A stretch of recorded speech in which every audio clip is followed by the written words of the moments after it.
For 3 years, American tank crews went into battle with a quiet understanding that rarely made it into official reports. Their tanks were not built to win head-on fights against the enemy they were facing. It wasn't fear that defined them, and it wasn't incompetence. It was doctrine, a belief system that shaped every decision and every order they followed into combat.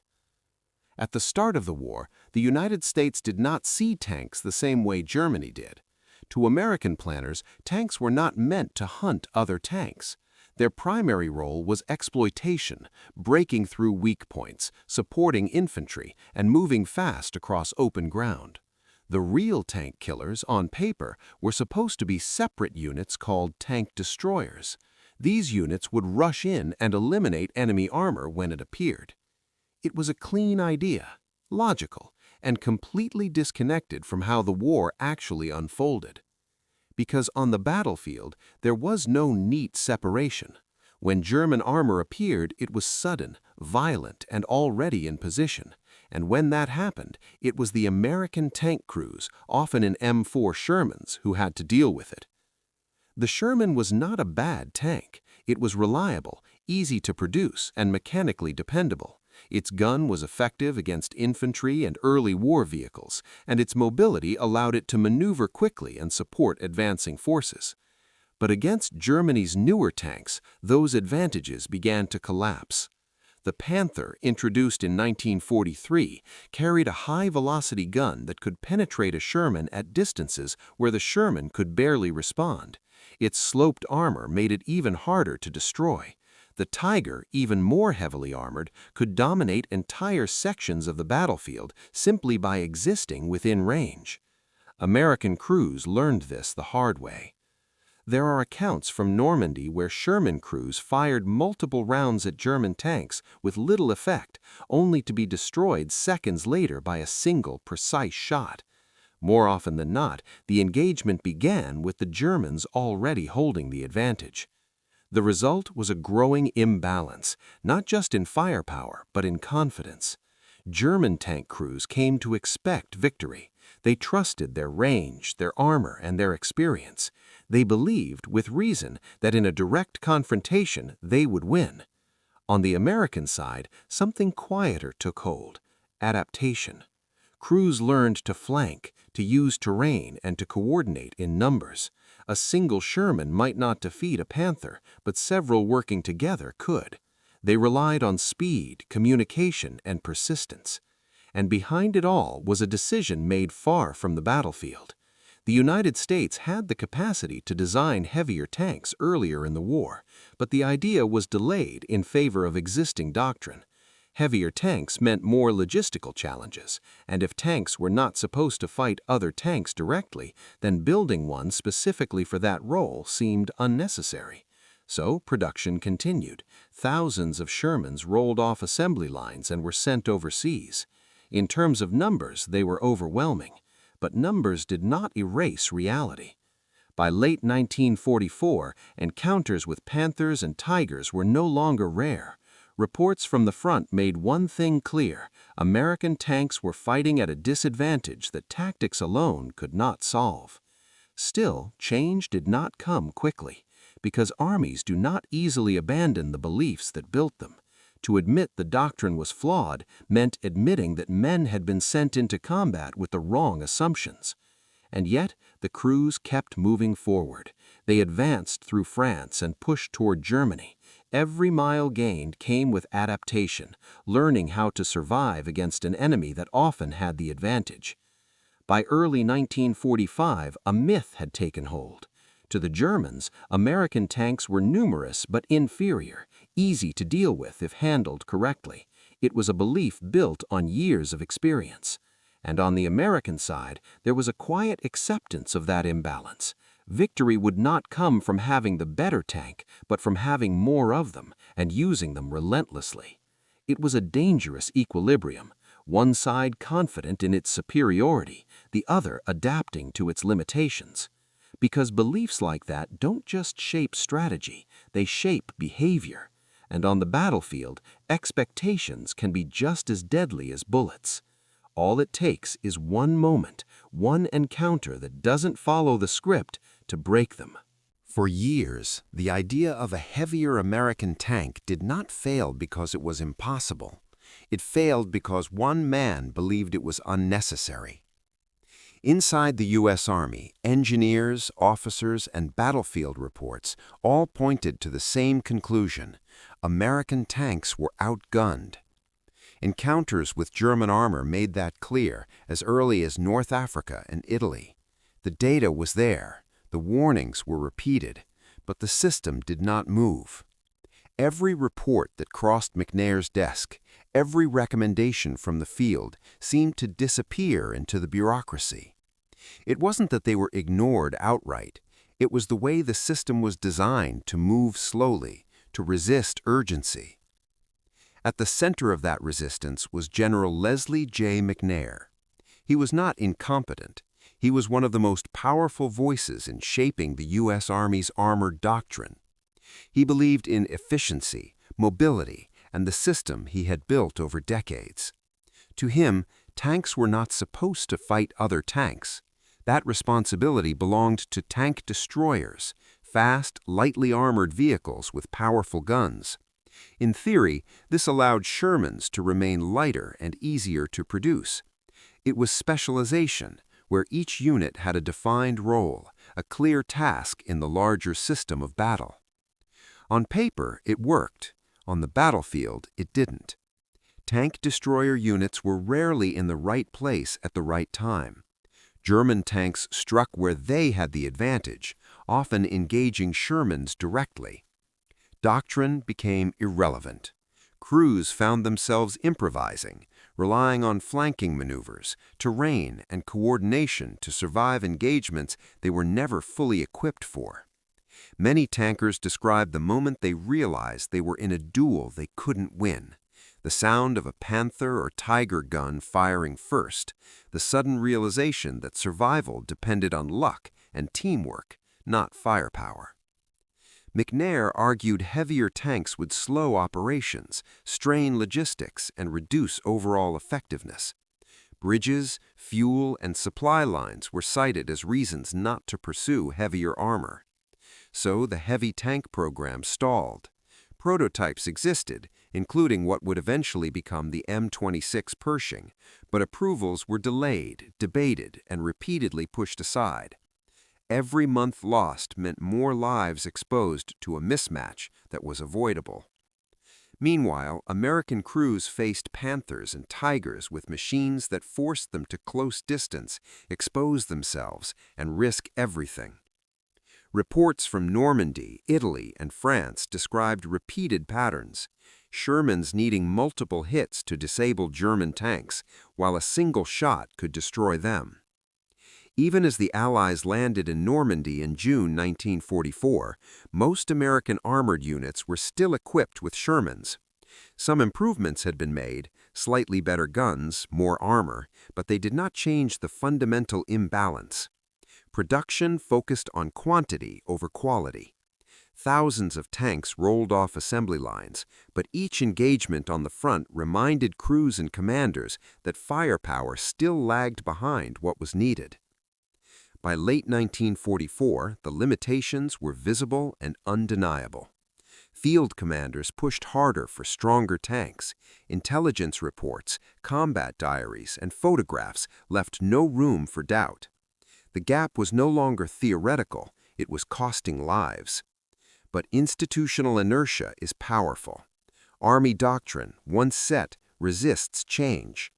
Admitting it had been wrong for years meant admitting the men in Shermans had been sent into combat under flawed assumptions. McNair's death in July 1944, killed by friendly fire during Operation Cobra, removed one of the strongest voices opposing the heavy tank program. Decisions that once took months began to accelerate. The Pershing project moved forward with urgency, but time had already been lost. Hundreds of crews had already faced deadly mismatches, and some would never return to report their experience. By early 1945, the war in Europe was entering its final phase. The question was no longer whether the United States could build a better tank, but whether it had waited too long. For 3 years, a belief had shaped the battlefield that tanks should not fight tanks, that doctrine could replace firepower, and that Shermans, though reliable, were enough. That belief held until reality forced it to break, and when it did, the solution arrived as a shock, sudden, unexpected, and impossible to ignore. The M26 Pershing would finally give American crews the firepower, armor, and confidence to meet Germany's Panthers and Tigers on more equal terms. It was not just a tank, it was a weapon that shattered myths, corrected mistakes, and proved that decades of doctrine, while influential, could not replace the brutal clarity of combat. Every shot fired from that 90mm gun in early 1945 would carry more than armor-piercing force. It carried the weight of delayed decisions, lost lives, and the undeniable truth that sometimes waiting too long can almost cost a war. By late 1944, the U.S. Army had finally accepted that its tanks were outgunned, but acceptance alone could not solve the problem. The Pershing program, long delayed by doctrine and bureaucracy, had to move quickly, faster than anyone expected. And so came Operation Zebra, a mission that would bring 20 of the first heavy tanks into Europe, hidden in plain sight. The Pershings were unlike anything the Germans had seen. These tanks carried a 90mm gun capable of destroying Panthers and Tigers at ranges where the Sherman could barely respond. Their armor could withstand shots that would have destroyed medium tanks instantly. They were powerful, precise, and built for the one task that American armored doctrine had long avoided: fighting enemy tanks head-on. But moving these machines to the front was not simple. They could not be shipped openly, not yet.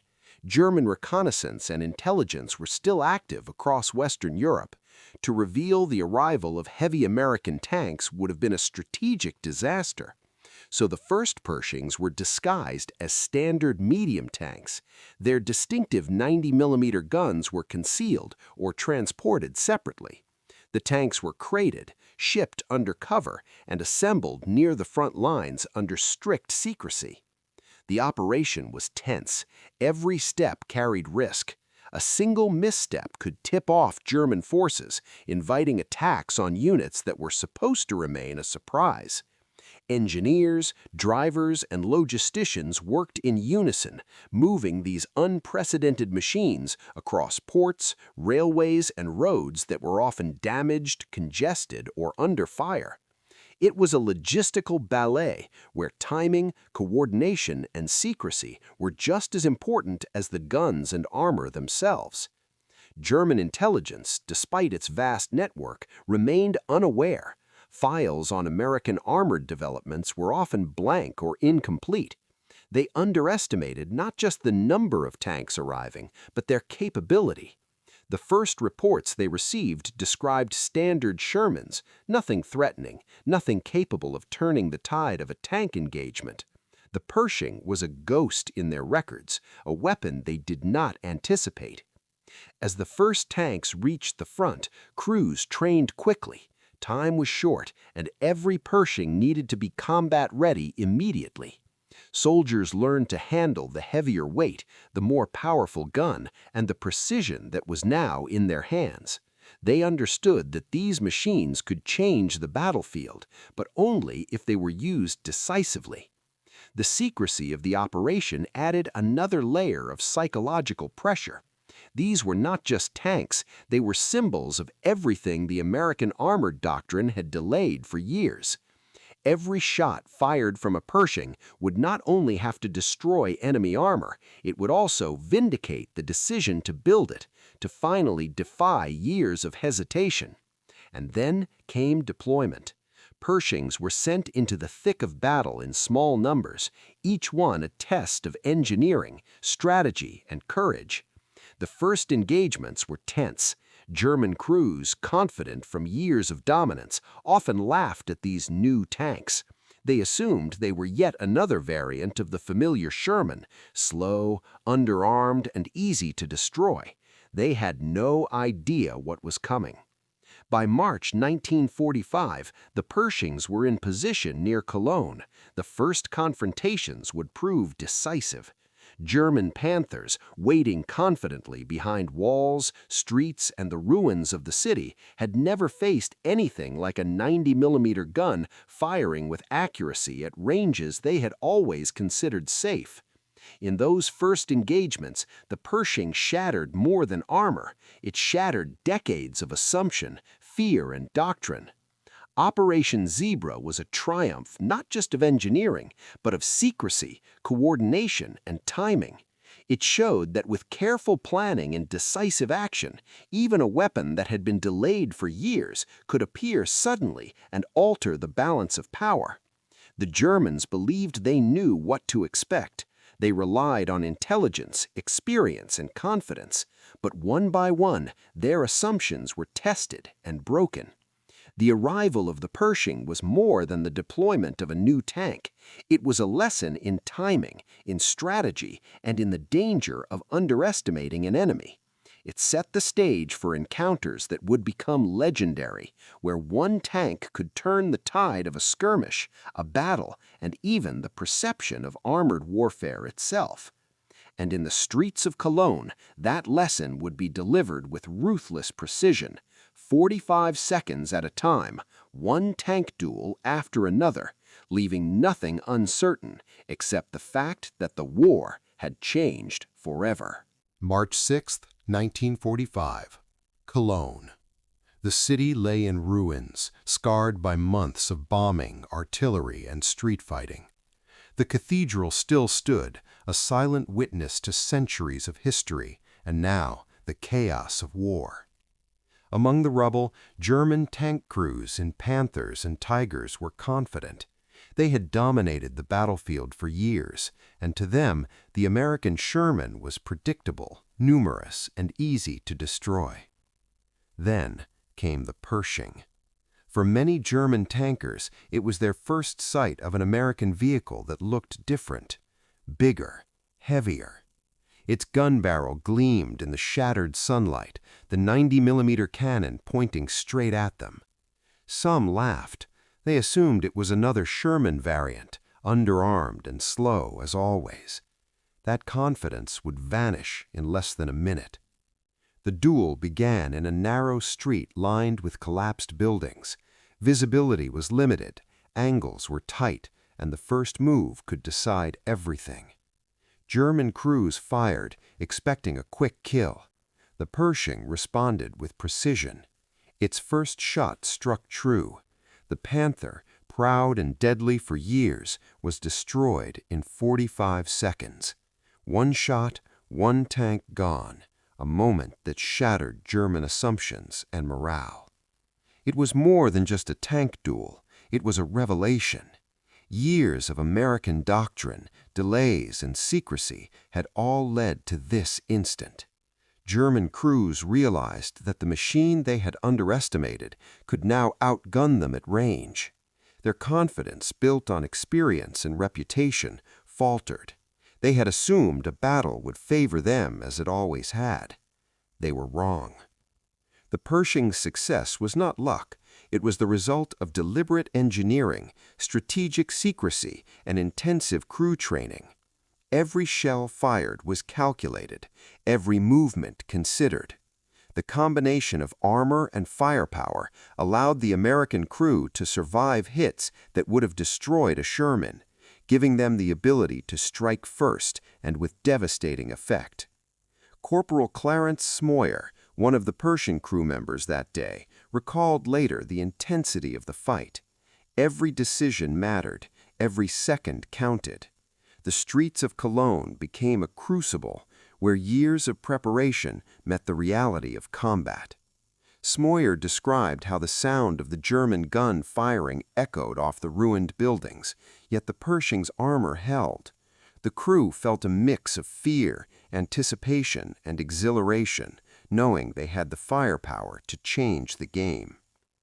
The impact of this encounter went beyond one destroyed Panther. It sent a message to German forces across the front. The Americans now had a tank capable of meeting them on equal footing. The aura of invincibility that German armor had enjoyed for years began to fade.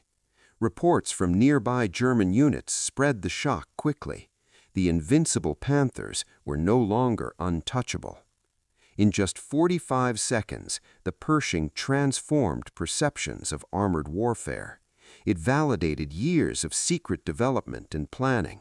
It proved that doctrine, once rigid, could be corrected. It demonstrated that careful design, secrecy, and timing could overcome years of disadvantage. This was not the end of the battle, but it was a turning point.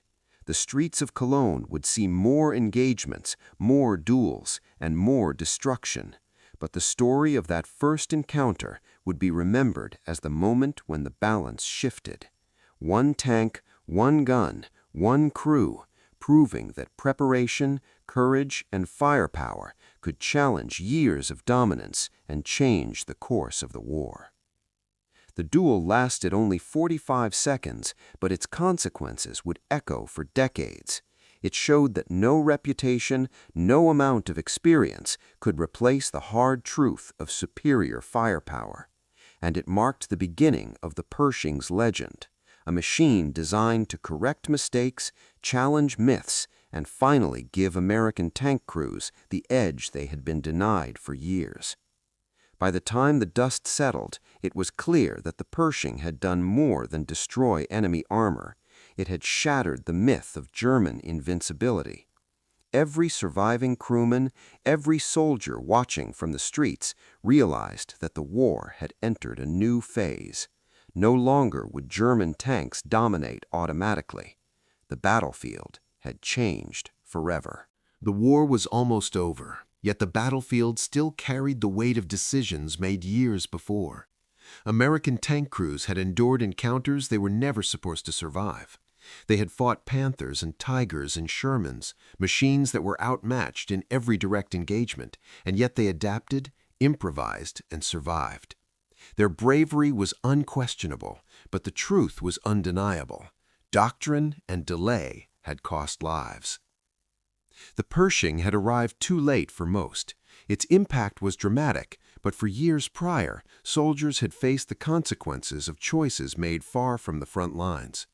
The U.S. Army had built confidence on a lie, the idea that medium tanks could meet German armor if crews were clever, fast, and coordinated.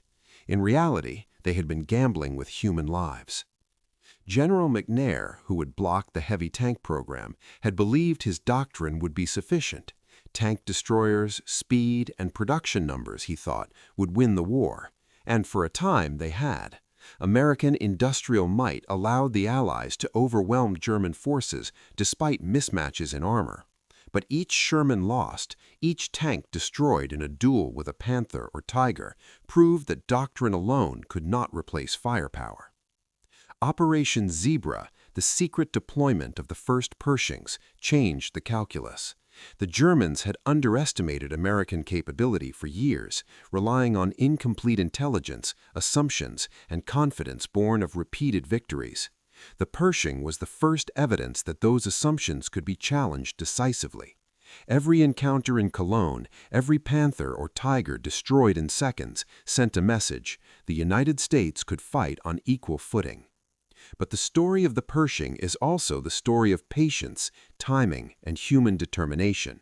Engineers, logisticians, and tank crews all played their part in a campaign of secrecy and preparation. Each decision, from delaying the tank to disguising its arrival, shaped the outcome. The first Pershings did not arrive in overwhelming numbers, but they arrived with precision, enough to shatter enemy expectations and restore confidence to the men who had endured years of danger. Corporal Clarence Smoyer, decades later, reflected on that moment. It was not just a tank duel, it was the embodiment of a long struggle, the fight against flawed doctrine, the fight against assumptions, the fight for survival. He knew that the Pershing's success validated not just the design, but every soldier who had endured the previous 3 years. The Pershing was more than a machine. It was a statement, a correction, and a vindication. The war moved quickly after Cologne. German forces were already stretched thin, their armored divisions depleted by continuous Allied pressure. Yet the psychological impact of the Pershing cannot be overstated. Where German crews had once moved with confidence, they now hesitated, aware that American armor could meet them head-on. It was a lesson learned in 45-second intervals in the streets of a ruined city, repeated again and again. The legacy of these events extends beyond the war itself. It is a story of how decisions, delays, and doctrine can ripple across the battlefield and across years. It is a reminder that overconfidence can blind even the most experienced forces, and that preparation, secrecy, and innovation can overturn assumptions built over decades. By the end of the war, the Pershing had not just destroyed tanks, it had destroyed myths. It had shown that armor and firepower, when combined with courage and planning, could challenge reputation and experience.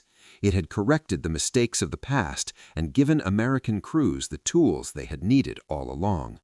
For the men who survived, for the engineers who built it, and for the historians who would later study it, the Pershing was proof that the right weapon, in the right place, at the right time, could change the course of a battle and even the perception of an entire war. The lie had held for 3 years. The truth arrived in a 90-millimeter gun, and in the streets of Cologne it was made clear. The era of German armored dominance was over. Even decades later, veterans would recall the weight of that day. They remembered the fear, the tension, and the sudden, terrifying clarity of combat.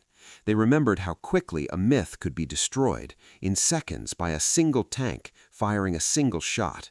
And they remembered what it meant, that courage, preparation, and innovation could finally win what years of doctrine and delay had made almost impossible. The Pershing had arrived not just as a weapon, but as proof that the Americans had learned, adapted, and ultimately prevailed.